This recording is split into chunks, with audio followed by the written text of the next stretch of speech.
एक सोपं चलचित्र किंवा ॲनिमेशन बनवण्याची कृती आपण बघूया. यासाठी आपल्याला लागेल फक्त एक 20 सेंटीमीटर बाय 8 सेंटीमीटर लांबीची कागदाची पट्टी आणि थोडीशी स्केच पेन्स. सुरुवातीला कागदाची पट्टी निम्म्याने दुमडून घ्या आणि बॉलपेन वापरून दाबून वर एक चेहऱ्याचे चित्र काढा. हा झाला वाटोळा चेहरा. नंतर हे झाले डोळे, डोळ्यातली बुबुळं इकडे एका दिशेने बघताय. हे झालं हसरं तोंड आणि ही झाली एक छोटीशी शेंडी. दाबून काढल्यामुळे जर तुम्ही पेपर वर केलात तर खालच्या बाजूलाही चित्र उमटलेलं तुम्हाला दिसेल. बरोबर त्याच लाईनींवर चेहऱ्याचं चित्र पुन्हा काढा, पण आता मात्र जे भाग तुम्हाला हलवून हवेत ते वेगळे काढा.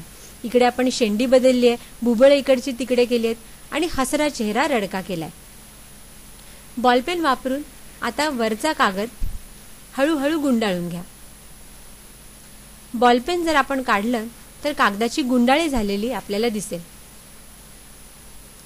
आता पुन्हा बॉलपेन वापरून ही गुंडाळी जर अतिशय वेगात आपण पुढे मागे केली तर काय दिसतं बघा. दिसतंय की नाही एक छोटंसं चलचित्र. बुबुळे इकडची तिकडे होत आहेत, शेंडी हलते आणि हसराही चेहरा रडवा होते.